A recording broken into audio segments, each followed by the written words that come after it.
Boa noite a todos.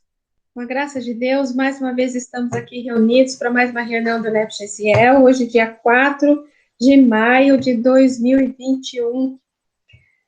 Prosseguimos com o capítulo 10 de Mateus, hoje com o versículo 12. Então, antes da gente começar as nossas reflexões, a nossa amiga Soninha vai fazer para a gente a nossa prece inicial. Por favor, Soninha. Querido Pai Celestial, querido Mestre Jesus, queridos irmãos espirituais benfeitores, que nos acompanham nesse estudo tão importante, tão rico, que possamos, nesse momento, ir acalmando nossos corações, acalmando nossa mente, para que a gente possa ter uma dedicação exclusiva a esses ensinamentos, a essas reflexões, que com certeza contribuirão muito para o aprofundamento do nosso entendimento sobre o Evangelho, e especialmente para que a gente possa saber melhor como conduzir a nossa vida através dessas referências tão positivas que recebemos de Jesus. Que assim seja, graças a Deus. Graças a Deus. Então, deixa eu colocar. Boa noite, Pedro. Desculpa, a gente não estava conseguindo entrar, viu? Sem problemas, querido. Tá tudo certo. Só um instantinho.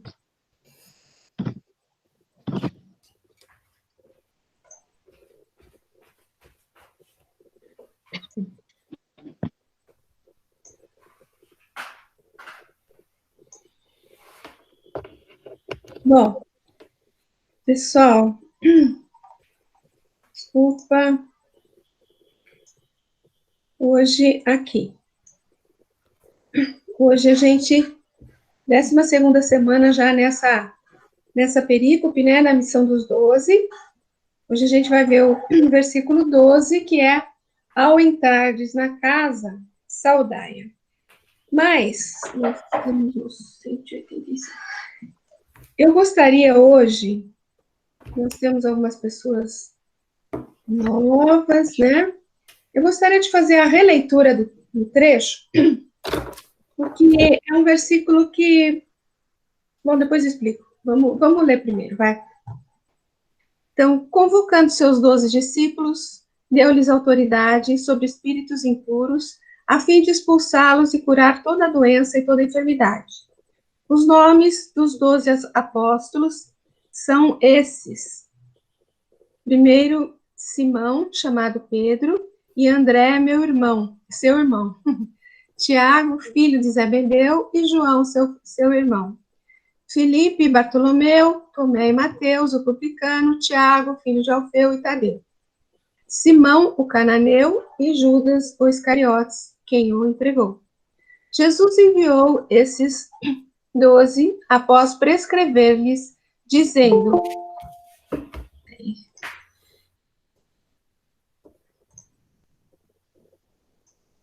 Não sei quem chegou aí, boa noite. Prescrevendo-lhes, dizendo: não tomeis o caminho dos gentios e não entreis em cidades de samaritanos. E ide, de preferência, as ovelhas perdidas da casa de Israel. Indo, proclamai, dizendo: está próximo o reino dos céus. Curai enfermos, erguei mortos, purificai leprosos, expulsai daimones. De graça recebeste, de graça dai. Não adquirais ouro, nem prata, nem cobre para vossos cintos, nem alforje para o caminho, nem 2 túnicas, nem sandálias, nem cajado, pois o trabalhador é digno do seu alimento. Em qualquer cidade ou aldeia em que entrardes, examinai quem nela é digno e permanecei ali até sairdes. Ao entrardes na casa, saudai-a. E se a casa for digna, venha sobre ela a vossa paz. Se, porém, não for digna, retorne vossa paz para vós. E se ninguém vos receber, nem ouvir as vossas palavras, saindo daquela casa ou cidade, sacudi o pó de vossos pés. A mim vos digo que haverá mais tolerância no dia do juízo para a terra de Sodoma e Gomorra do que para aquela cidade. Eis que eu vos envio como ovelhas no meio de lobos, sede prudentes como as serpentes e inocentes como as pombas. Então, só para a gente dar uma recapitulada, né? Ele envia ele envia seus 12 discípulos para uma missão. Era a primeira missão dos discípulos, né? Então, ele dá diversas orientações, né, para esses discípulos e diversas tarefas, digamos assim, né? Quando ele fala curar enfermos, erguer mortos, purificar leprosos, né? Bom, enfim, ele continua com diversas orientações aqui no 9, no 10, né? No 11, ele fala assim: em qualquer cidade ou aldeia em que entrardes, examinai nela quem é digno e permanecei ali até sairdes. Foi o que a gente viu por último, né? Então, ele está aqui em qualquer cidade, em qualquer aldeia, mas ele está a examinar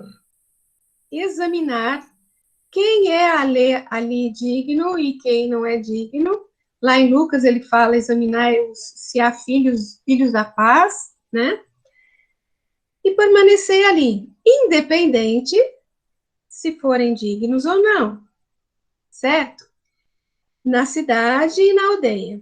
Aqui no versículo que a gente vai ver hoje, ele está falando, ao entrardes na casa, saudai, certo? Eu vou dar uma olhadinha no versículo seguinte, por quê? Ele está entrando na casa, independente de saber ou não se existe ali algum filho da paz, se existe ali pessoas dignas ou não. Por que que a gente chega a essa conclusão? Porque no versículo seguinte ele fala assim: e se a casa for digna, então se a casa for digna, venha sobre ela a vossa paz. Quer dizer, nesse momento aqui, ao entrardes na casa, que é onde a gente vai lá agora, lá no 185, peraí.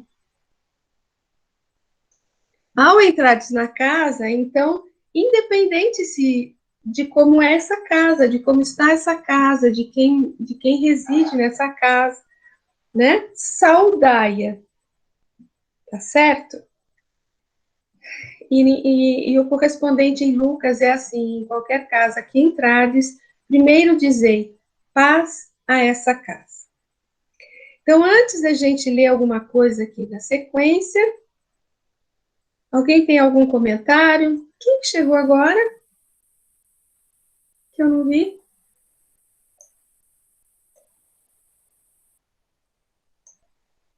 Eu não sei quem entrou. Seja muito bem-vinda.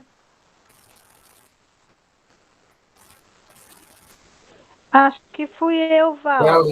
Foi. Porque eu estava com um problema para mim cumprimentar vocês, estava sem microfone. Boa noite para todos, viu? Tá bom, tudo bem. Então, vamos lá. Alguém deseja fazer algum comentário sobre isso daí ao entrares na casa? Tem três fatores aí interessantes para a gente analisar. Tem o verbo entrar, né? Tem a questão da casa e tem a questão do saudar, né? Entrar, adentrar, estabelecer um contato, comunicar. A casa, lembrando que não só a casa física, mas podemos pensar na casa mental, no patamar vibracional, no plano dos sentimentos.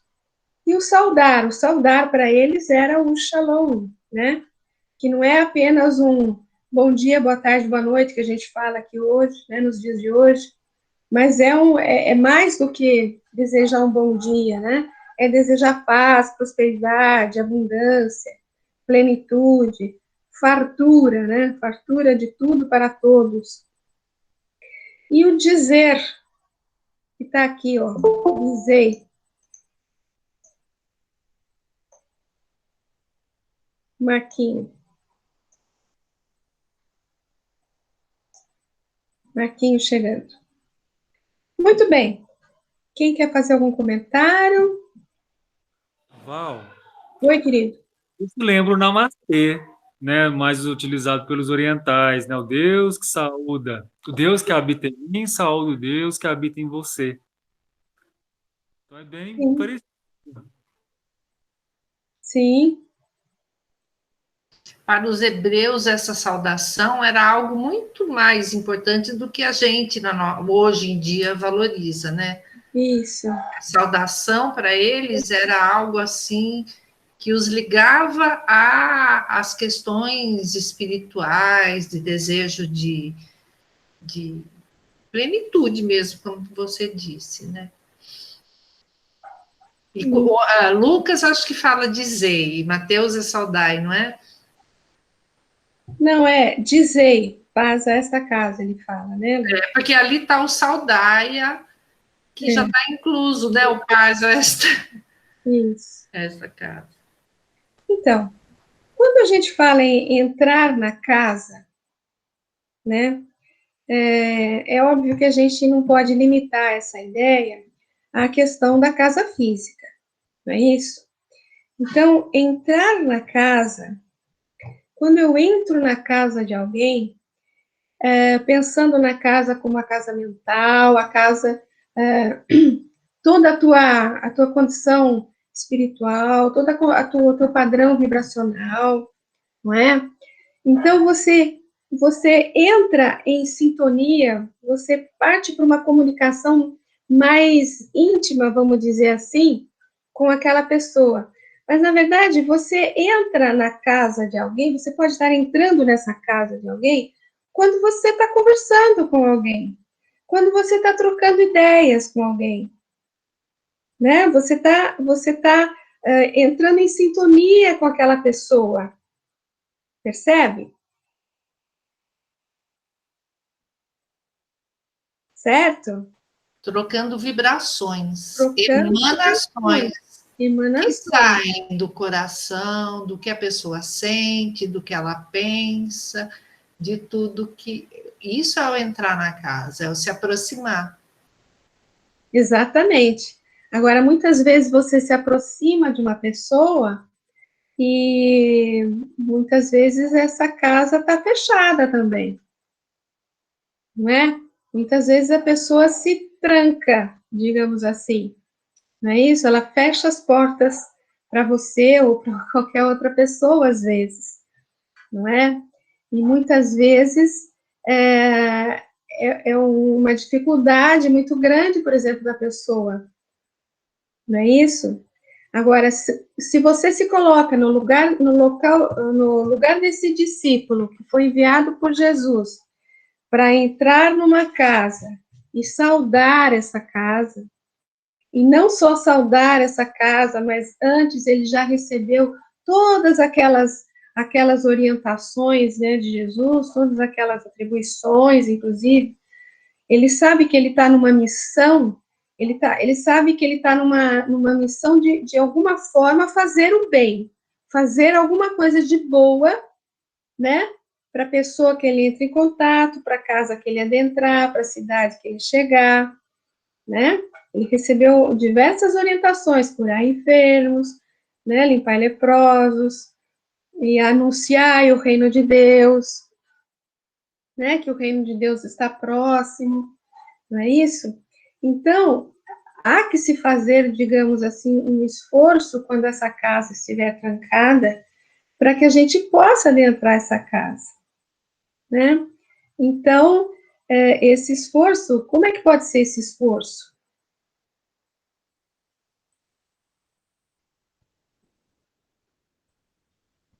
Quais os instrumentos que você pode usar para abrir essa casa? Você não vai arrombar a casa, né? Você não vai pegar um machado e abrir, quer dizer, você não vai chegar com agressividade, com prepotência, né? Então, você tem que chegar com simpatia, com humildade, né? Muitas vezes com um sorriso, mas essencialmente acredito que com humildade, né? Para poder atingir um pouquinho aquele coraçãozinho para o qual você tem alguma missão, certo?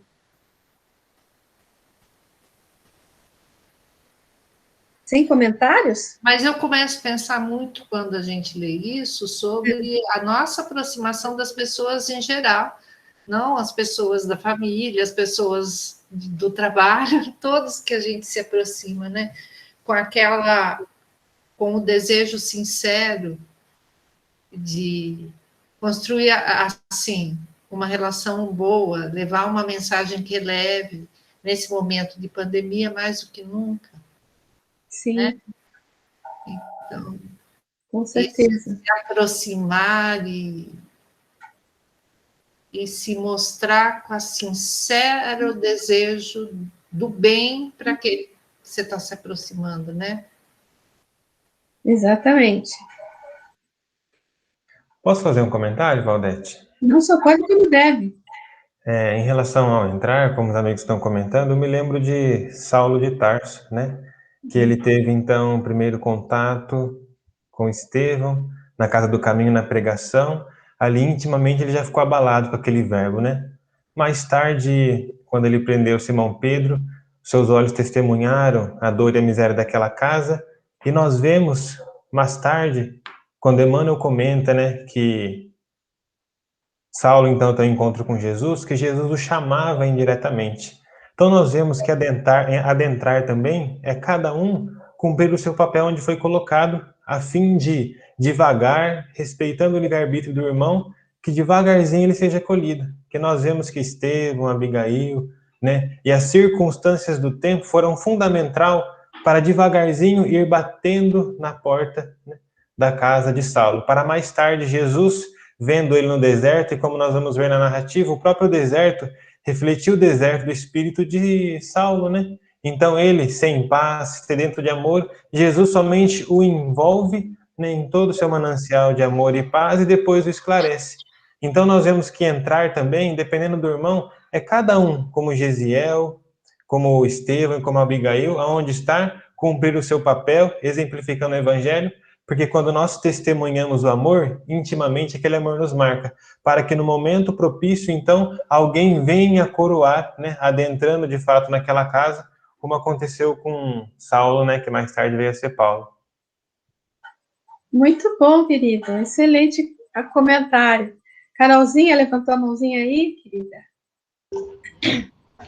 Você foi falando, Valdete, eu fui pensando, tem um texto que chama Mentalidade Cristã, do Kardec, na Sociedade de Estudos Espíritas, e aí é um indicativo para que nós pudéssemos pensar sobre essa formação mesmo, dessa mentalidade cristã, e nos grupos em que a gente convive, né? Sejam nos grupos familiares, nos grupos de estudo, nas instituições que a gente frequenta, começar a fazer esse trabalho íntimo de pensarmos nesse viver cristão, né? Nessa mentalidade cristã de fraternidade, de solidariedade, nesse cumprir essa reforma interior para estar nessa sintonia nessa casa, né? Nessa parceria, né?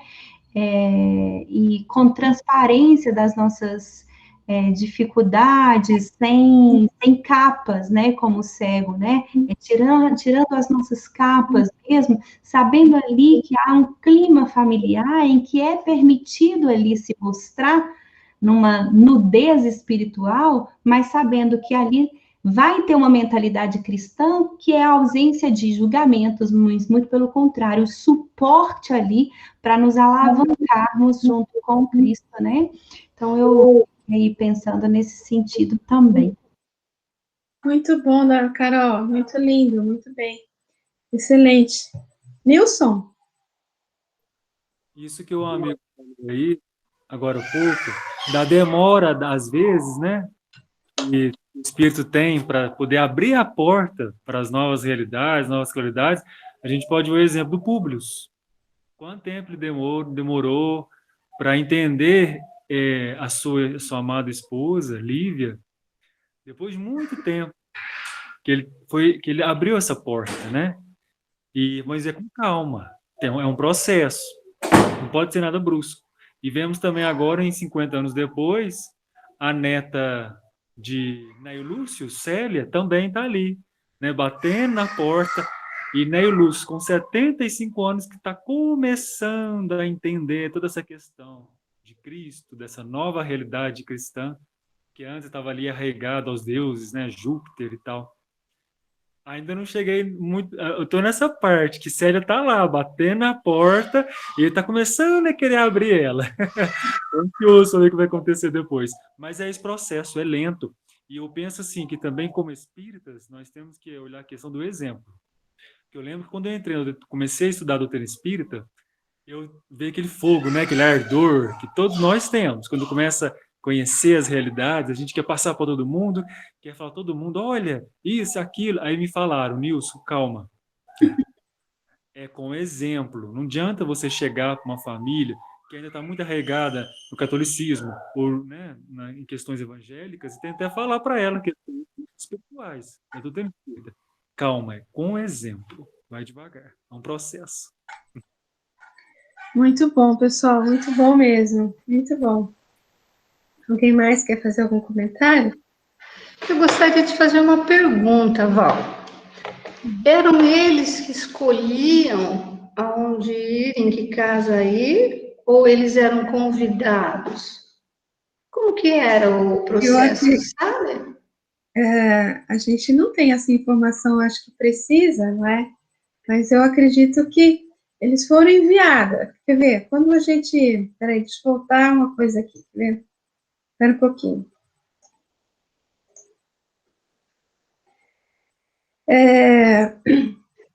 No 5 aqui, ele fala assim, ele enviou os 12, após prescrever-lhes, dizendo, não tomeis o caminho dos gentios, e não entreis em cidades samaritanas. Ide de preferência as ovelhas perdidas da casa de Israel. É essa informação só que a gente tem a respeito de como que eles foram enviados. Eu pensei assim, não tem nenhuma literatura, nada assim, à parte, que fala, porque parece estranho, né, eles chegarem e escolherem um local, para mim fica assim meio que vago. É como que uma missão, digamos assim, né, uma missão mesmo, né, você, como os missionários aí até de outras, dentro do espiritismo a gente não tem isso, né? Não. Mas tem algumas religiões que tem aí as pessoas que saem... E batem nas portas ainda, até hoje. Né? Então, eu acredito que seja mais ou menos isso. Carol, levantou a mão de novo? Você está conseguindo ver quem levanta a mão, Val? Estou conseguindo. Então, tá bom.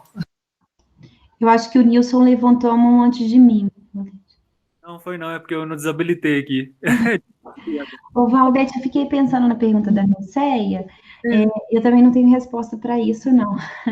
Mas, pensando no livro Paulo Estevão, né, que a gente vê o movimento dele para divulgação do cristianismo, não tem convite, né? Eles vão, até porque, assim, como fazia na época, né? Não sei se era estranho para a época, né? Ou era comum, pela ausência ou pela dificuldade de comunicação mesmo, né, de acertos, mas eu também não tenho resposta, mas pensando no livro Paulo Estevão, ele faz as missões dele e eles simplesmente vão nas cidades, vão nas casas, né, e não sei se ajuda.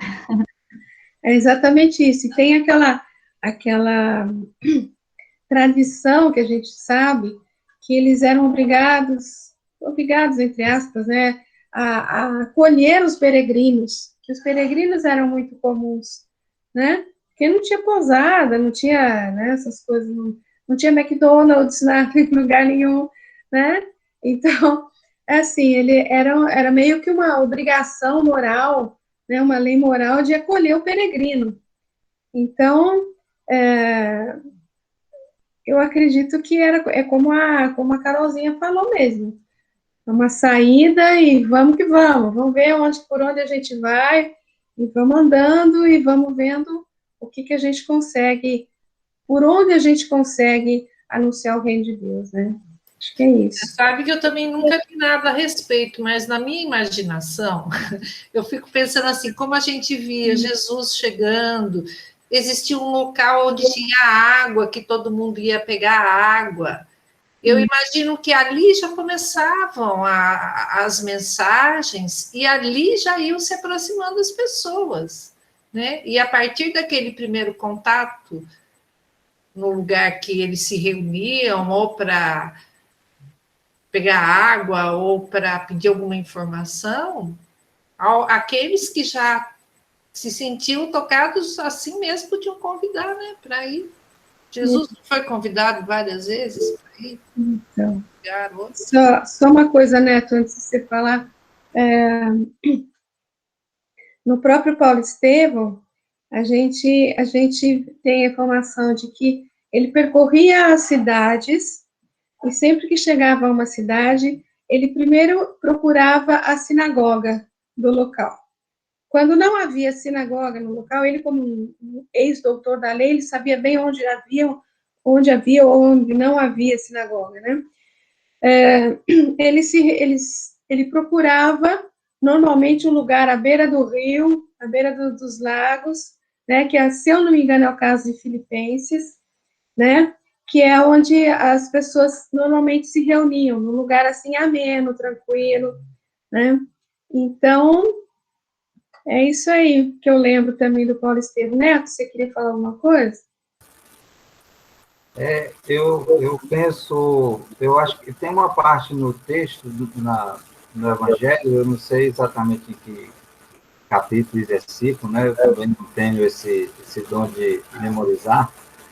Bom, mas o fato é que é dito que eles procurem primeiro as ovelhas desgarradas de meu pai, né? Acho que tem essa questão em que...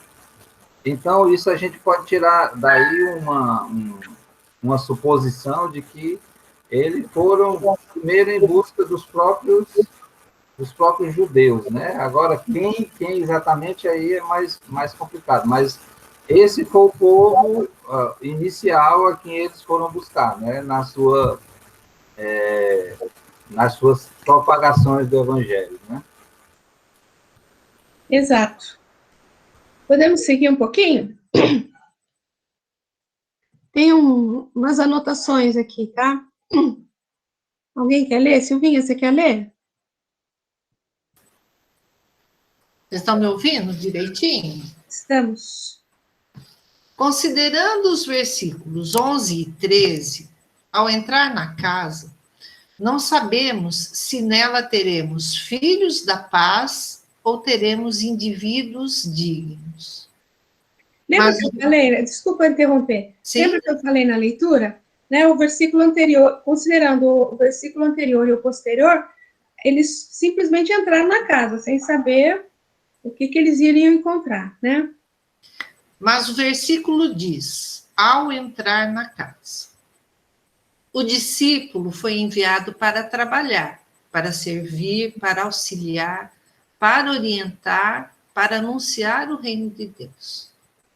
Então, ele entra primeiro numa postura de avaliação, para identificar como poderá ser o seu trabalho. Entrar na casa significa estabelecer um contato, uma interação, interagir. A casa é onde se mora, onde se fixa, é onde se resolve estar, permanecer.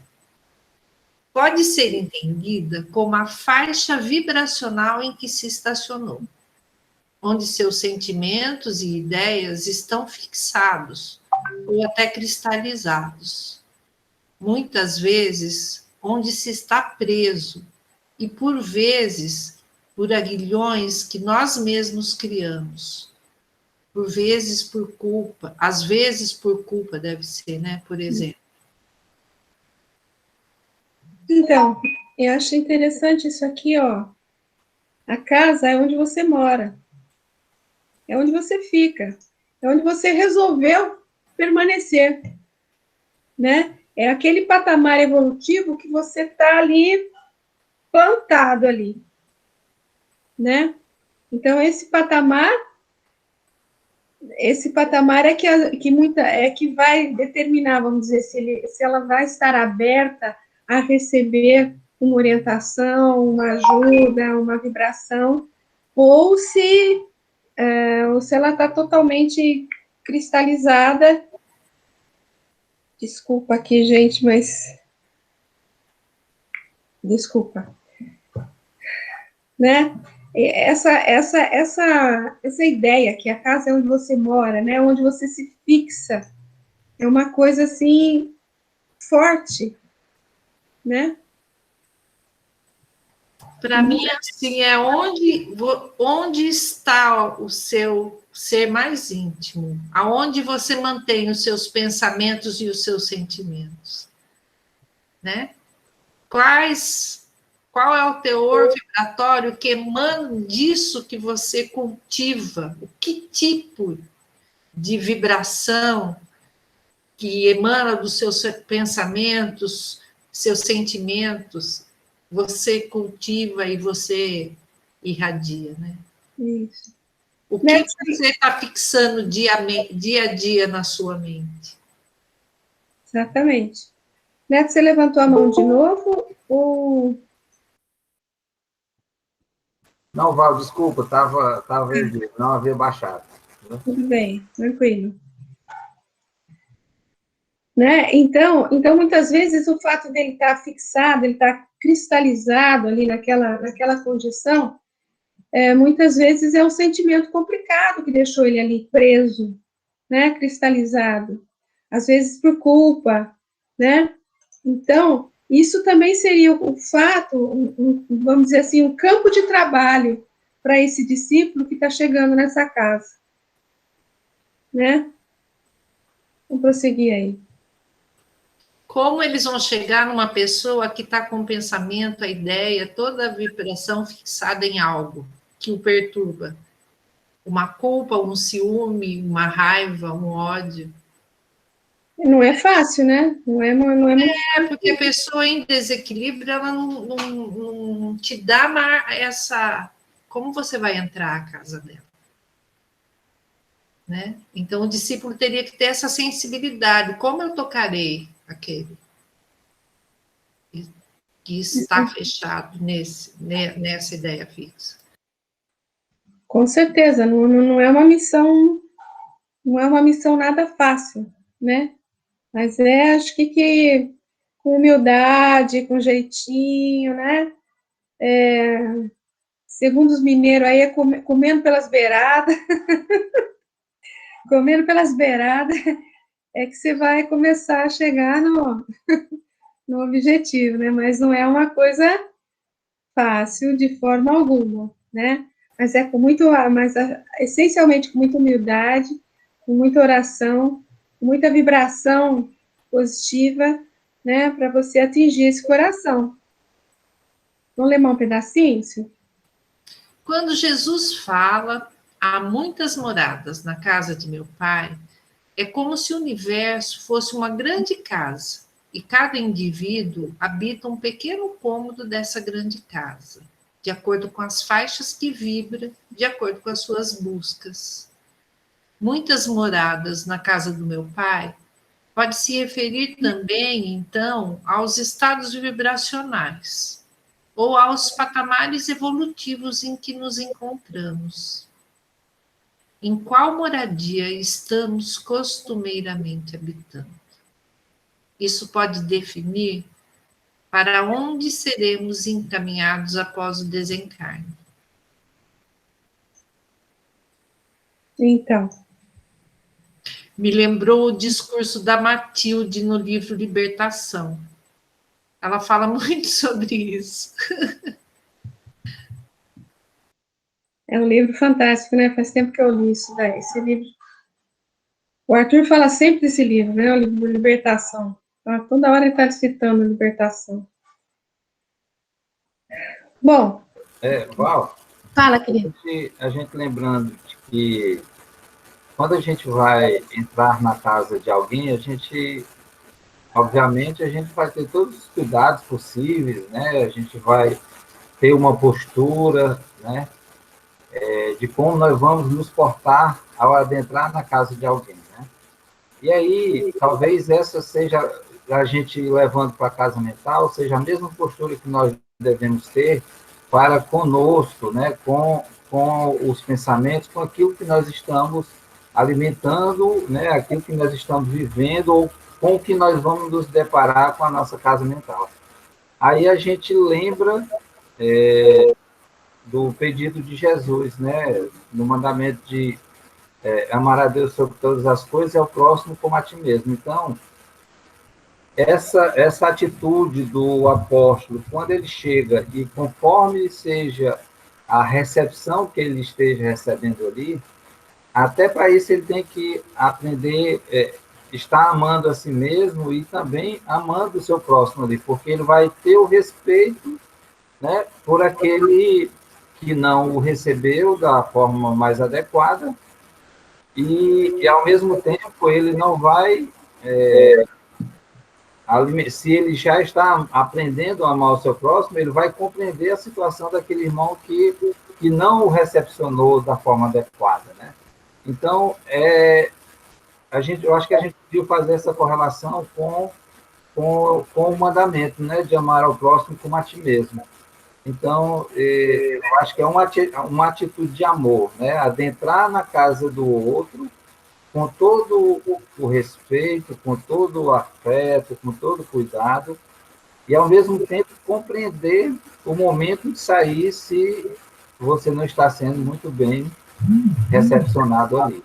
Eu acho que talvez já tenha sido até falado, mas, como veio à mente aqui, eu acabei que tocando novamente no assunto. Muito bem lembrado, Neto. Excelente, né? Porque então, você começou a falar, me veio na cabeça, a primeira coisa que a gente faz quando vai entrar na casa de alguém é limpar os pés, né? É limpar os pés, tirar a sujeira dos pés. E lembra que a gente falou há um tempo atrás aí que os pés representam a nossa base, né? Limpar a sujeira dos pés é tirar, é limpar a nossa base, é entrar, assim, desprovido de como é que eu vou dizer? Desprovido de sentimentos...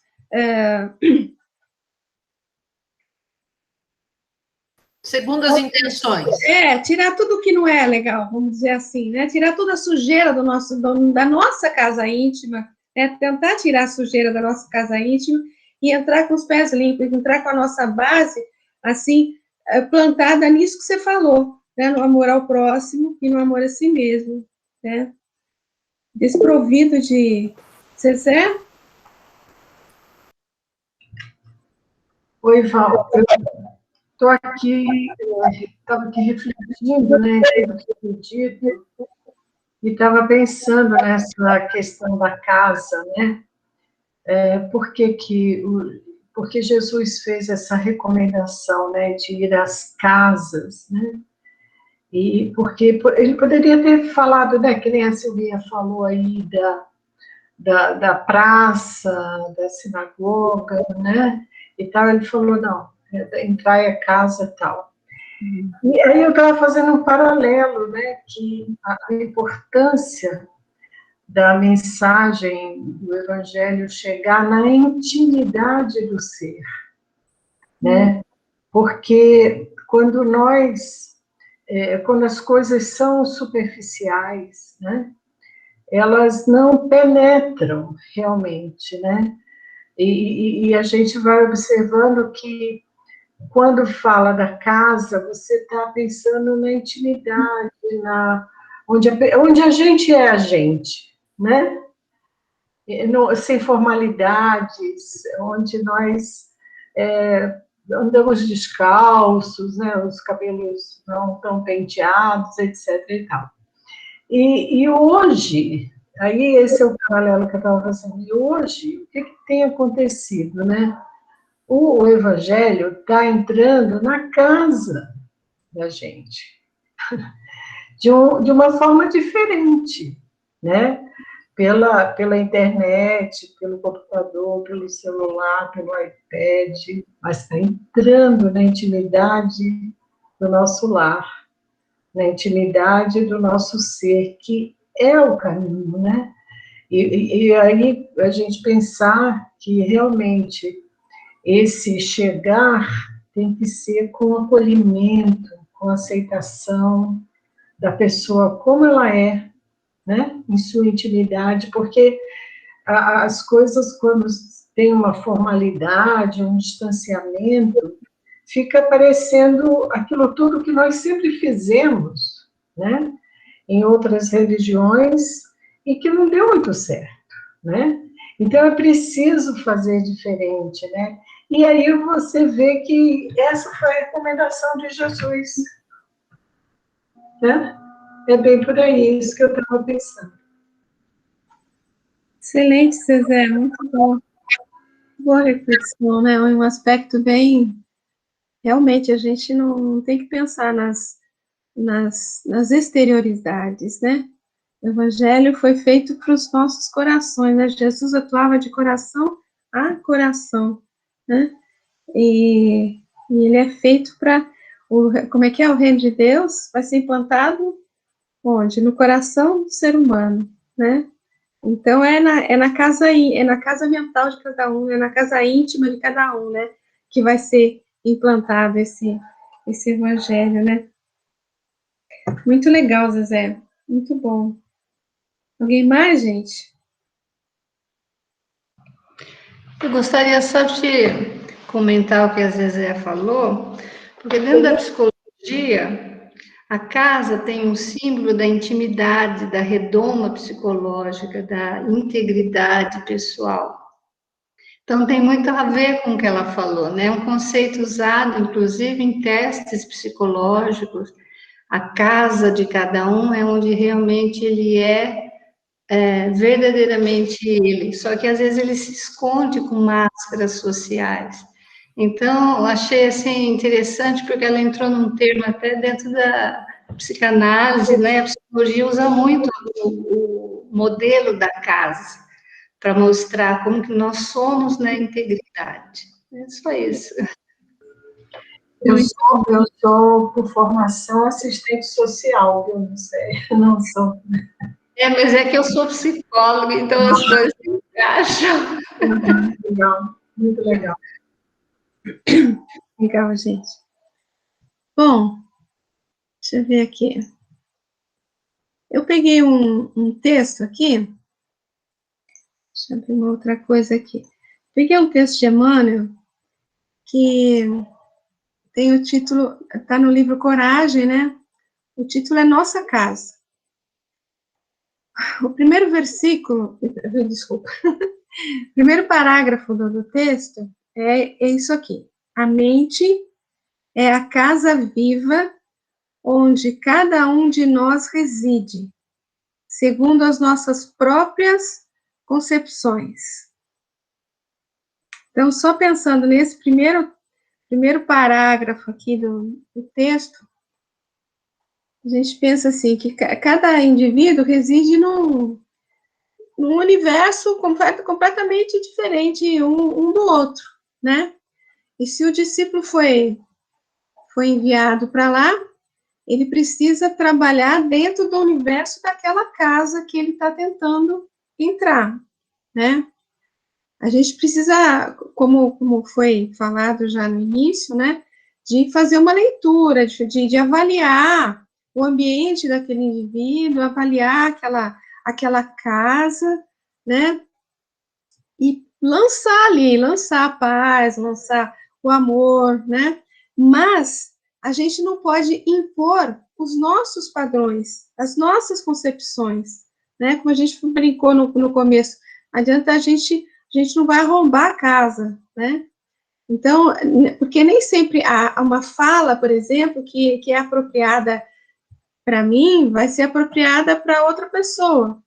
Nem sempre o que me nutre é o que nutre o outro. Acho que a Silvia que falou isso também, né? O que eu consigo avistar, digamos assim, da minha casa, não é o que outra pessoa consegue avistar da casa dela, né? Não é o que eu consigo perceber, não é o que o outro consegue perceber, né? Então, há que se fazer uma percepção, então, da casa, né? Para saber quais são os elementos que a gente tem ali para poder trabalhar. É o mesmo que você tem uma criança e um adulto. Para o adulto, você pode dar um alimento mais sólido. Para uma criança, você tem que dar uma papinha, um leitinho, né? Alguma coisa de diferente, não é isso? Então, dependendo da condição da casa, da condição do indivíduo, é a maneira como a gente pode trabalhar, né? A gente lembra de Paulo, né, que diz, não sei se eu vou dizer direito, né, mas fiz-me forte para os fortes, fiz-me fraco para os fracos, fiz-me de tudo para que, de algum modo, eu pudesse salvar alguns. Mais ou menos isso, né, gente? Então, sem abrir mão dos nossos princípios, a gente tem que ajustar, tem que graduar o que a gente tem, o que a gente pode oferecer, né, dentro daquela casa, né, estendendo de maneira que a gente possa ampliar sempre a condição, a capacidade, sempre acrescentar alguma coisa, né, sempre poder fazer alguma coisa de bom naquele local. E aí? Silêncio total. Então, vamos prosseguir no texto do Emmanuel. Vai lá, Silvia. Coragem. Nossa. Desculpa, é a sequência daquele que eu só pus a primeira aqui, tá? É que eu queria comentar aquela primeira lá. A imaginação é o arquiteto do nosso verdadeiro domicílio. Se julgarmos que o ouro precisa erigir-se em material único, adequado à nossa construção, cedo sofremos a ventania destruidora ou enregelante da ambição e da inveja, do remorso e do tédio, que costuma envolver a fortuna em seu castelo de imprevidência. Se supomos que o poder humano deve ser o agasalho exclusivo do nosso espírito, somos apressadamente defrontados pela desilusão que habitualmente assinala a fonte das criaturas enganadas pelos desvarios da autoridade. Se encontramos alegria na crítica ou na perversidade, naturalmente nos demoramos em cárceres de perturbação e maledicência ou do crime. Nossa, cada texto profundo de Emmanuel, né? A frase que você lê, você já começa...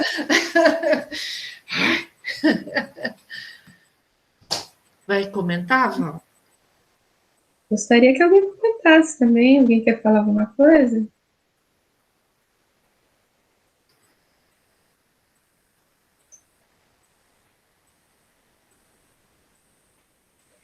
Então,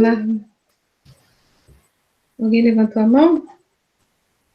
Mateus, quer falar alguma coisa? Pode falar, querido. Ali naquele trecho, né, se supomos que o poder humano deve ser o agasalho exclusivo de nosso espírito, somos apressadamente defrontados... Somos apressadamente defrontados pela desilusão que habitualmente assinala a fonte de criaturas enganadas, né? Então, Emmanuel, se referindo a esse trecho, eu me lembro, né, que Deus, ele não se utiliza da violência, mas se utiliza do tempo. Porque o tempo, como agente divino, ele leva consigo tudo aquilo que não faz parte do que é imperecível, das leis divinas, né? E quando ele coloca o poder humano como agasalho, é que nós colocamos toda a nossa expectativa e toda a nossa confiança no próximo, indo completamente ao contrário dos ensinamentos. E aproveitando a lição da casa, quando nós vamos adentrar a uma casa, se Jesus nos ensina a amar, Kardec nos ensina a pensar. E se Kardec nos ensina a pensar, precisamos estar munidos do perdão, precisamos estar munidos da caridade, porque adentrando naquela casa, se Jesus foi crucificado, né, conosco não será diferente. Então, habitualmente meditarmos no perdão, habitualmente meditarmos na abnegação, habitualmente meditarmos na caridade, e Emmanuel coloca justamente isso nesse trecho, né? Porque não nos localizando, não nos instruindo, como nos ensina o Espírito de Verdade no capítulo 6, não nos informando de que ferramenta devemos estar munidos, então, apressadamente, nós seremos desiludidos. Porque se observarmos o próprio tempo, né, no livro Há 2000 anos, nos derradeiros minutos da Pompeia, o que aconteceu?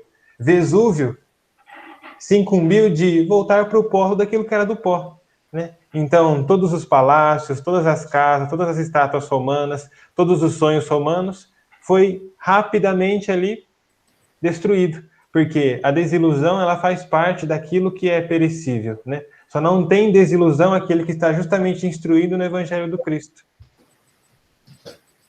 Muito bom, querido, muito bom. Então, é assim, se a gente se defronta, né, com essas condições aí, né, o que fazer, né? Que Emmanuel traz aqui na prática, o que você vai fazer se você se defronta com isso, né? Então, por exemplo, se, nesse caso que você comentou aí, né, se a gente se defronta com o poder humano como agasalho, né, ou seja, que para esse espírito o poder humano é o mais importante, né? O que você deveria, digamos assim, exaltar para esse indivíduo para que você pudesse adentrar na casa dele, né? Exaltar talvez a humildade, não é isso? Aquele que pensa só no ouro, né? Como trabalhar com ele, né? Talvez fosse o caso da gente exaltar a simplicidade, né? Aqui, né? Que quem se ajusta mais com a crítica e com a perversidade para adentrar essa casa, talvez numa situação assim, buscar o lado bom, buscar na verdade a outra face, né? Para todas essas situações, não é isso? Para todas essas situações, você buscar o outro lado, não impor o outro lado, mas pelo menos mostrar que existe um outro lado, que existe um outro caminho, a alegria da simplicidade para quem exalta ali, para quem se preocupa mais com o ouro, a alegria da humildade para quem exalta o poder, né? E a alegria do amor, da simpatia, para quem pensa na crítica, na perversidade, né? Então, adentrar uma casa com esse tipo de situação, uma casa que está com as portas fechadas, né, trancadas, cristalizadas numa determinada condição, né? Seria exaltar o contrário, digamos assim, o oposto positivo, vamos pensar assim, mas não de maneira imposta, como a gente falou anteriormente, né? Não dá para ser imposto de maneira nenhuma. Mais uma vez, eu vou lembrar os mineirinhos e falar comendo pelas beiradinhas, né? Falando devagarzinho, né? Aos bocadinhos, assim, aos poucos, porque como o Matheus falou, tudo isso é um processo, né? Tudo isso é um processo, nada acontece de uma hora para outra, né? E o tempo é um grande instrumento, realmente, como falou o Matheus, né? O tempo é um grande instrumento. E... Val, agora que você falou no tempo, quando eu leio esse texto do Emmanuel, eu penso assim, você olha essa descrição, né, quando você julga o ouro, quando você julga o poder, e depois a crítica, a perversidade, é o caminhar do aprendizado de cada espírito, né? Exatamente. Então, quando você eu fico imaginando, né? Os discípulos tinham essa tarefa de levar a mensagem do Cristo para onde fossem. Mas eles também tinham uma jornada de um monte de engano, onde a parte material era muito importante. Então, é só ter reconhecer isso em nós mesmos e ver que, na hora que você... Né, lembrar disso. Por isso que tem que chegar com humildade, né, Silvia? Por isso a humildade. Então, esses textos do Emmanuel tocam muito fundo na gente, né? E quanto que a gente não acha que a crítica ou a perversidade, às vezes de uma maneira sutil, numa rodinha de amigos, com pequenas brincadeiras, a gente não é perverso com alguém, né? Então, é algo que leva a uma reflexão interna muito grande. Sim. E outra coisa, né? Nos 3 casos, aqui, por exemplo, ó, cedo sofreremos a ventania destruidora, o engelante. Quer dizer, aqui também, somos apressadamente defrontados pela desilusão. Quer dizer, o contrário, a situação contrária vai chegar, para todos nós vai chegar. Né? De alguma forma vai chegar, cedo ou tarde, cedo ou tarde a mudança, a transformação vai chegar em cada um de nós, né? E humildade, porque eu me lembro, quando você fala isso, eu me lembro do palestrante, né? Coitado do palestrante. Às vezes a gente fala tanta coisa que a gente não é, né? Mas a gente está falando. Não é? Mas a gente está falando. Porque, assim, aquela história, é o primeiro ouvido aqui, o ouvido mais perto, é aquele que tem que ouvir, né? Então, às vezes você é convidado para fazer uma palestra e fala assim, ó, o tema é esse. Cara, é aquele tema que você tem que trabalhar com você. É aquele tema que você tem que trabalhar com você. Não é? Quantas vezes, né? E aliás, qualquer tema, né? Qualquer tema que mandarem para a gente é aquele tema que a gente tem que trabalhar primeiro conosco, né? Então, se colocar na posição de humildade, de reconhecer que você também tem aquela dificuldade, entretanto, nós estamos num ponto um pouquinho, vamos dizer assim, um privilégio, não gostaria de usar essa palavra, mas, assim, entre aspas, né, que nós temos já um certo conhecimento, né, que nós temos a doutrina espírita aí estampada na nossa frente, aí o Evangelho do Cristo que está nos auxiliando a cada dia, né, para fazer exatamente o que a Zezé falou, né, levar isso tudo para a nossa casa íntima e trabalhar isso tudo com a nossa casa íntima, né, porque os discípulos não eram perfeitos, e nós, muito menos, né. Eu acho que um capítulo que Paulo Estevão, que retrata bem isso, é o capítulo 10 da primeira parte, né, em que na estrada de Damasco, né? Então, logo no início ali, o Paulo está em conversação com a Ruth, né, e a esposa de Zacarias, Ruth e Zacarias, já após a morte de Abigail, né? E ali, Zacarias, ele esclarece diversos, assim, os acontecimentos, de como as coisas aconteceram, e da alegria de Abigail quando ouviu, por meio do Ananias, né, falar de Jesus, e ali ela se encheu de felicidade e fez um desencarne bem sereno, né, com alegria, e recebia, inclusive, os humildes da região que iam lá falar, as pessoas pobres da região que iam lá falar de Jesus para ela, e ela recebia com muita alegria, né? E aí a gente percebe a rigidez ainda que nós ainda temos retratada ali naquele momento por Saulo, né? Porque não foi o suficiente ele ter percebido todo o sofrimento da noiva, talvez a pessoa que ele mais amasse, né? E o modo como ela acatou aquilo, já tendo a experiência de Estevão, né?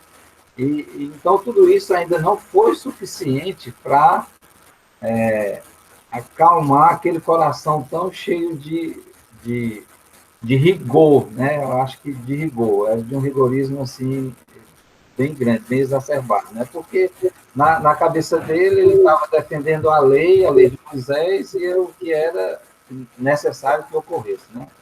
E aí caminha todo o processo até que ele se depara com aquela imagem, né? Com aquelas luzes que começam a surgir para ele e Jesus o questiona: Saulo, Saulo, por que me persegues, né? E ele pergunta: quem tu és, Senhor? E eu sou Jesus, né? E aí que ele cai ajoelhado ali sem se perceber que ele já está de joelhos, né? E daqui a pouco vem a cegueira física, mas e aquele pranto, né, da percepção do quanto ele estava equivocado, né? E isso ocorre conosco quando a gente baixa um pouquinho todo esse orgulho que nós temos e percebemos, e não é necessário mais hoje que o Cristo se apresente tal qual se apresentou ali para Saulo, né? Até porque a missão de Saulo, que viria a ser Paulo, dali para frente, era uma missão que eu não sei se a gente teria capacidade de cumpri-la, né? Então, e aí a gente já percebe ali o início da humildade daquele homem, né? De perceber exatamente naquele encontro, né? Em que ele, não sei se eu posso afirmar isso, em que ele penetra na casa mental do Cristo ali, né? Porque o Cristo se mostra ali quase que na sua plenitude, né? E ele consegue vislumbrar tudo aquilo, né? E somente para ele, porque os demais, os amigos que estavam com ele, não o perceberam, a não ser um clarão lá e nada mais. E nesse momento, ele fala aquelas célebres frases, né? Senhor, que queres que eu faça, né? Que quereis que eu faça? E ali pronto, aquele passo ali, ele já abriu a sua mente, a sua casa mental para a compreensão da grandeza em que ele afirma, realmente Jesus é o Messias, né? Então ele passa a realmente acreditar naquilo. Então toda a sua mentalidade se modifica naquele momento, né? E ele aceita, inclusive, adentrar já com a cegueira, adentrar na cidade, e que mais tarde a gente vai ver nos capítulos seguintes que o próprio Ananias é quem vai lá curá-lo, né, daquela cegueira temporária. Então, quando nós conseguirmos, né, adentrar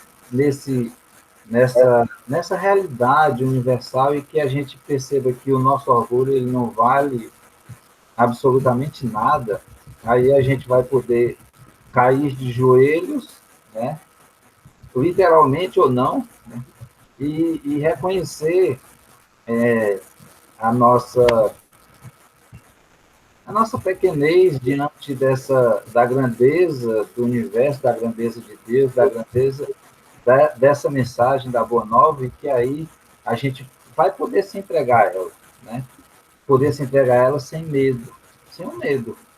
Porque o medo é mais uma coisa que nos compromete, que fecha a nossa casa, tranca todas as portas, e aí você fica perdido, você fica sem norte, sem saber para onde ir, né? Porque o medo toma conta de você, toma conta da sua casa mental. E aí, se a gente compreender, né? Compreender de verdade que todas essas buscas que nós temos, isso não significa que a gente não queira as conquistas materiais, mas que essas conquistas materiais não sejam o nosso foco maior, seja apenas consequência ou desdobramento de algo que nós estamos buscando, mas que a gente perceba que o grande norte, o grande sentido da vida é isso. Tem hora que isso transborda em nossos corações, mas tem hora que a gente está tão distante disso, né? Talvez esteja no que a Val disse agora, que nós já temos a felicidade de ter essa doutrina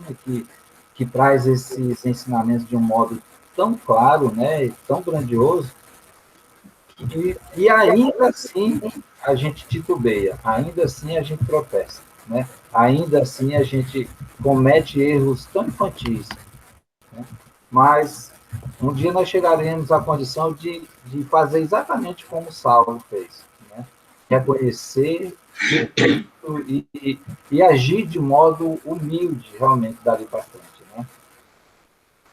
Muito bom mesmo. Vamos prosseguir? Mais um pedacinho do texto? Moramos. Quem está lendo? Alguém quer ler? Pode ler. Eu estou ouvindo 2 vezes a minha voz, Val.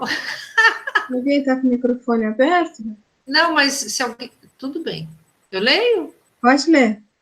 Moramos em espírito, onde nós projetamos o nosso pensamento.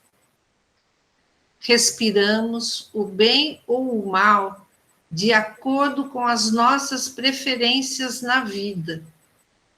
Na Terra, muitas vezes temos a máscara física emoldurada em honrarias e esplendores, conservando-nos intimamente em deploráveis cubículos de padecimentos e trevas.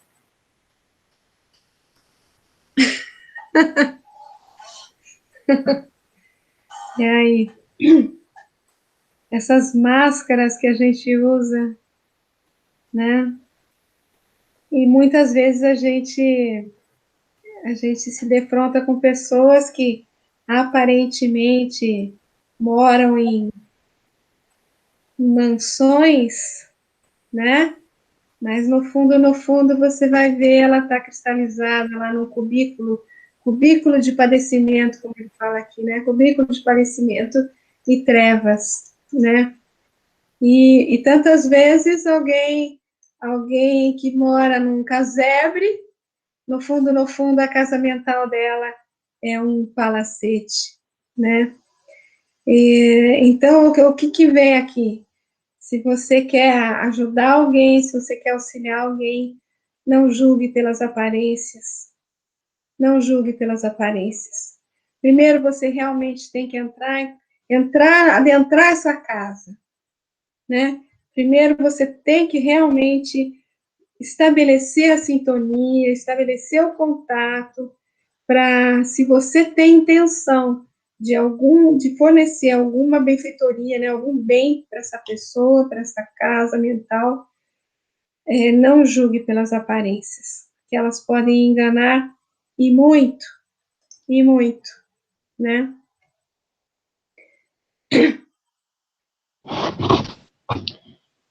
Oi, Val. Eu queria fazer um comentário, né? Eu estou relendo O Céu e o Inferno. E é interessante porque fala muito nisso, né? Que o inferno, na verdade, ele está totalmente ligado à nossa casa mental. Então, naquilo que a gente foca. Então, você pode estar aqui, né? Na matéria e vivendo naquele inferno que tanto é dito pela Igreja Católica, por exemplo. Então, assim, eu conheço particularmente uma pessoa que é um exemplo típico disso. É uma pessoa que, assim, ela pode estar no meio de coisas muito boas, mas ela sempre olha o pior. E como é difícil, assim, é difícil para as pessoas que estão em volta, né, que vem uma pessoa sempre mal-humorada, mas eu sempre falo, ninguém sofre mais do que ela mesma, porque, assim, é como se a pessoa não conseguisse perceber as bênçãos que ela recebe diariamente, as coisas boas que estão acontecendo com ela, com os familiares dela. Não, ela só olha o que está faltando, aquela história do copo meio vazio, meio cheio. Ela sempre olha o que está faltando. E como é sofrido, né? Então, essa questão, respiramos o bem ou o mal de acordo com nossas preferências na vida. E as preferências têm a ver com aquilo que você foca, né? Com aquilo que você... tudo que você alimenta cresce, né? Então, se você alimenta um lado seu que olha o pior, que é negativo, que imagina o pior sempre das pessoas, das situações, você vai viver nessa casa mental terrível. né? Muito difícil. Então, assim, como você disse, a importância da gente primeiro respeitar, porque respeitar o outro não significa concordar, né? Então, respeitar o ponto de vista do outro, mas procurar contribuir, tentando entender, tentando se colocar no lugar do outro, né? Tentando entender sobre o ponto de vista dele, para realmente poder entrar nessa casa mental da forma que você realmente consiga contribuir, consiga mostrar o outro lado da questão, né? A outra face. E isso não é fácil, mas eu acho que é o nosso grande desafio, né? Em muitas situações, conosco mesmo. Quantas vezes é a gente que olha o pior? É a gente que não consegue perceber a bênção de um desafio que você tem para passar, uma dificuldade, uma situação difícil, o desafio que pode ser um grande aprendizado, se você quiser olhar o melhor de uma situação difícil. Então, assim, os apóstolos tinham um desafio imenso, e a gente também tem esse desafio no nosso dia a dia. Então, a gente precisa aprender com eles. É isso. Excelente, Soninha, muito bom. Essa questão, né, de a gente respira o bem ou o mal de acordo com as nossas preferências na vida, né? Isso é muito forte, né? Há um tempo atrás, aí, slides atrás, a gente deixou a pergunta, né? Qual é a casa que nós estamos decidindo permanecer, né? Em qual moradia a gente está resolvendo fixar a nossa preferência, né? Mais algum comentário? Às vezes, quando eu estou dirigindo na rua, eu vou andando assim, que eu tenho pensado muito sobre essa questão da paz interior, sabe? Sobre cultivar esse pensamento elevado mais vezes durante o dia, né? Fazer disso uma rotina da existência. E às vezes eu estou assim refletindo sobre a vida, eu vou dirigindo e vão passando as pessoas, né? Eu paro no semáforo, e daí você olha o semblante daquela pessoa, eu fico pensando o que vai dentro daquela pessoa. Porque você conversa com tanta gente, e uma coisa que você ouve muito quando as pessoas estão em grandes dificuldades ou em momentos difíceis, o que você gostaria? Eu gostaria de ter paz. Como se a paz estivesse do lado de fora. Como se a paz fosse algo que você pegasse. E a paz é essa conquista diária, né? A paz é o que eu penso, o que me move, né? O que valoriza essa minha existência.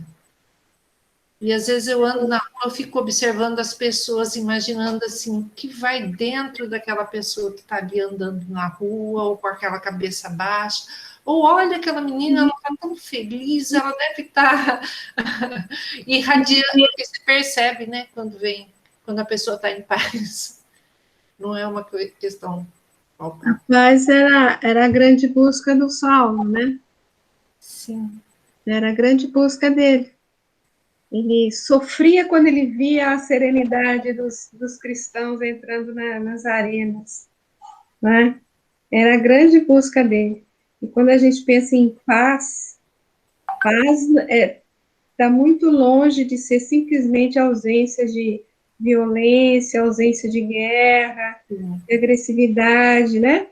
Vai muito além disso. A verdadeira paz é aquele estado de serenidade que não se altera, sejam lá quais forem as circunstâncias que o rodeiam.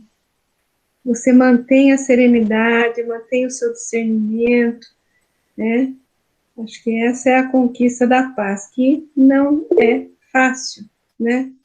Com certeza. Sim, eu acho que ter esse conhecimento da eternidade, que somos eternos, ajuda muito. Mas o dia a dia ainda é bastante trabalhoso, né, gente? Com certeza. Mateus, você quer falar alguma coisa? O que me chamou a atenção foi a primeira frase de Emmanuel, né? Moramos em espírito, onde projetamos onde projetamos o pensamento.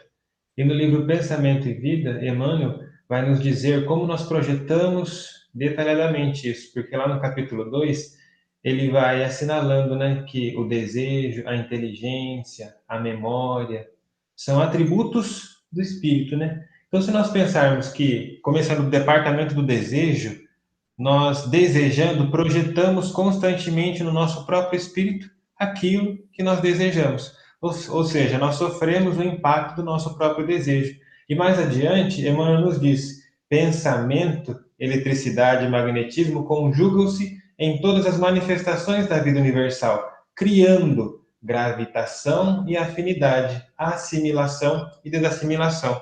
Se nós pensarmos na gravitação, o que acontece com o Sol, né? Então ele, no seu esplendor e na sua força, ele chama para si os planetas para gravitarem em torno dele. Então, quanto maior é o nosso desejo, quanto mais força tem o nosso pensamento e a nossa vontade, maior é o que Emmanuel fala, a assimilação e a gravitação em torno do nosso próprio campo mental. Consequentemente, por afinidade, iremos trazer para nós aqueles espíritos que vão também nos influenciar. Entretanto, Emmanuel ainda diz assimilação e desassimilação. Se nós pegarmos ali a projeção da desassimilação, é o espírito que constantemente, buscando a verdade, ele vai desassimilando-se da matéria e através da prece e da oração, ele vai então alçando voos, como diz o próprio Emmanuel, as asas da sabedoria e do amor, né? Então nós vemos que projetar o pensamento nessa fase singela é algo muito profundo, né? Porque desejar constantemente é fazer com que as camadas do orgulho e da vaidade fiquem cada vez mais grossas em torno de nós. E como um amigo comentou ali para a gente, Públio Lentulus, foi exatamente o que aconteceu com ele. Em toda a sua vida, Públio Lentulus projetava constantemente o desejo do poder romano em torno de si. E ficava cada vez mais difícil penetrar aquela camada. Então nós vemos que ao longo dos séculos e ao longo, né, vamos dizer assim, do milênio, ele foi desassimilando isso através do Evangelho, para, como seu próprio nome diz, né, Emmanuel, ele vem então projetar a luz de Deus conosco, porque ele projetou essa luz em si e hoje pode projetar essa luz em nós.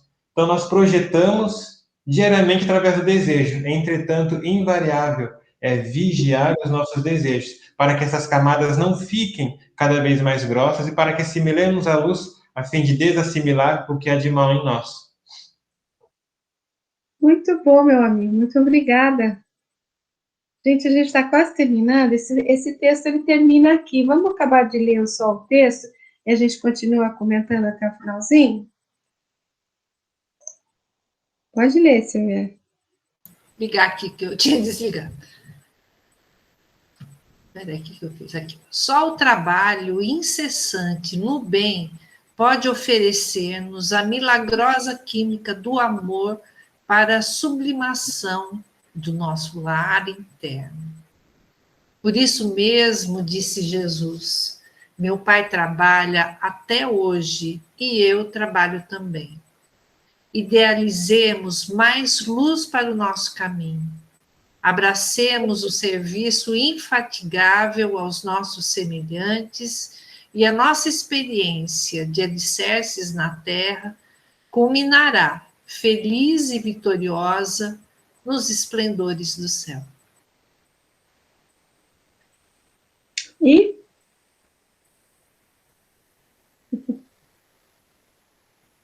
A gente quer trabalhar no bem, mas a gente ainda tem uma tendência, né? Às vezes, mesmo você querendo trabalhar no bem, você dá umas escorregadinhas, ou reclama, ou acha que está dando muito trabalho. Mas o caminho é esse, a gente já sabe que é esse.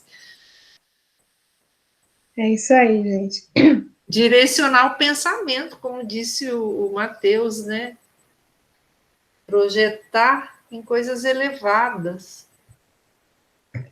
O trabalho incessante, ou seja, é sempre um processo, né? É sempre um processo, nada acontece de uma hora para outra. Abracemos o serviço infatigável. Muito se tem a trabalhar, muito se tem a aprender. E idealizemos mais luz para o nosso caminho, Val. Também é. Dizemos, como disse o Mateus aí, vamos desassimilando as coisas que nos. A poeira da sandália, né? E vamos caminhando mais, tentando assimilar mais luz, como a Silvia falou. E aí, alguém quer fazer mais algum comentário, gente?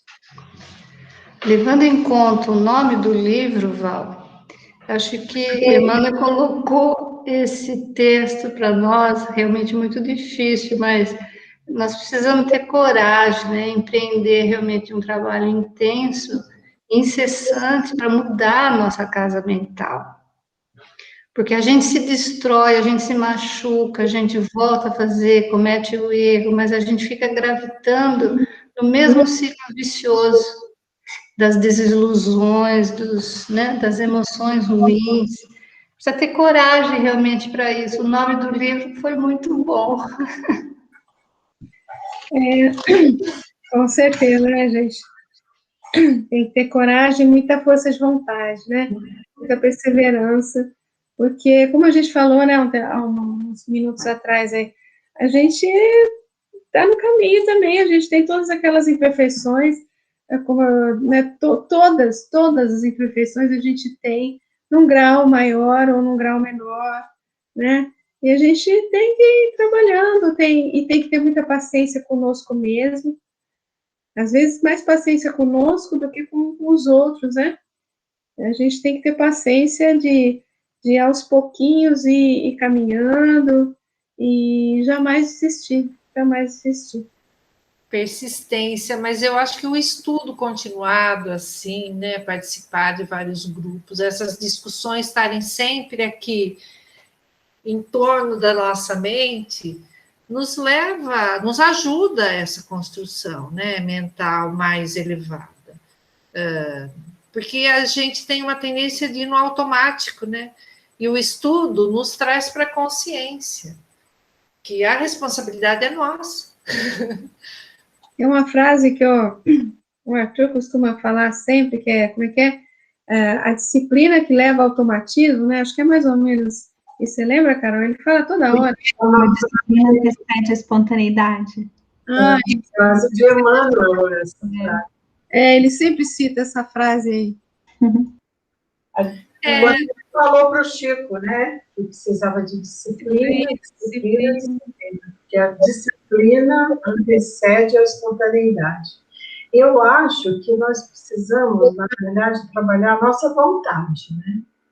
O problema todo, o ponto está aí, porque a nossa vontade, ela está viciada, né? O nosso querer, ele está viciado com as ilusões da matéria.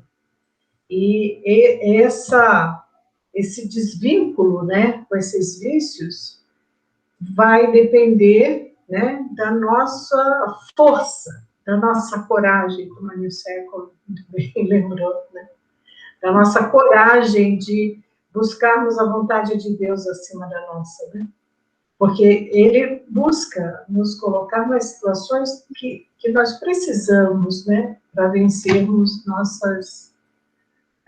nossa animalidade, a nossa limitação, a nossa inferioridade. E a gente luta para se manter, né, através do nosso querer.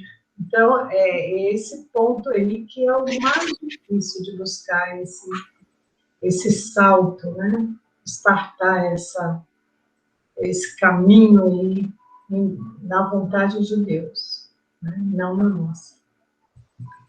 Me lembro de um comentário que eu vi sobre oração, que a gente deve orar sempre, a gente sabe disso, né? E como que a oração nos auxilia nesse sentido aí? Porque no momento da oração, você eleva seu padrão vibracional, né? E seu espírito fica por alguns minutinhos, vamos dizer assim, num patamar acima do seu padrão médio, vamos dizer assim, não é? E quanto mais você faz isso, em oração acaba sendo um treinamento para você manter o seu padrão mais elevado. Então, quanto mais você faz esse treinamento, mais você vai conseguir, né, manter por mais tempo, digamos assim, esse padrão que é acima do seu padrão médio, vamos dizer assim, né? Então, é isso. E por falar em oração, gente, tem alguém que quer fazer mais algum comentário? Se não, alguém gostaria de fazer a prece e encerramento para a gente?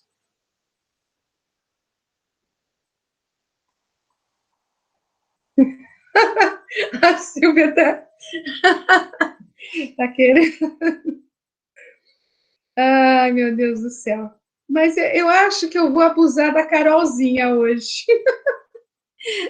A gente sempre abusa de alguém, viu, Carol? Então, eu não sei se era isso que a Silvia estava querendo me falar, mas eu vou pedir para a Carolzinha se ela não faz a nossa prece de encerramento. Uma alegria. Uma alegria. Então, vamos. Mensageiros queridos, amigos espirituais, é com grande alegria que vamos finalizando esse momento aqui de troca amorosa, em que ensaiamos uma tentativa sincera e de aprofundarmos nos teus conhecimentos, mas não finalizamos os processos reflexivos que aqui foram construídos. Rogamos a esses mensageiros amorosos que nos instruam ao longo da semana, dos dias, das horas, para que nós possamos adentrar nessa casa paterna, absorvendo desse amor divino, trabalhando o nosso vaso íntimo para recebermos essas bênçãos divinas e nos transformarmos aqui, nesses braços divinos, em trabalho no bem. Agradecemos a oportunidade de irmos nos encontrando com essa família fraterna, amorosa, que tanto nos carrega e nos auxilia para que possamos, juntos, abraçarmos esse Evangelho de Jesus e aprofundarmos em nossas intimidades para alimentarmos e nos nutrirmos à luz do Evangelho. Muito obrigada por todas as oportunidades e que essa vibração amorosa envolva todos os corações aqui presentes e a todos os corações que aqui são abraçados fraternalmente. Que assim seja, graças a Deus. Graças a Deus. Muito obrigada, Carol.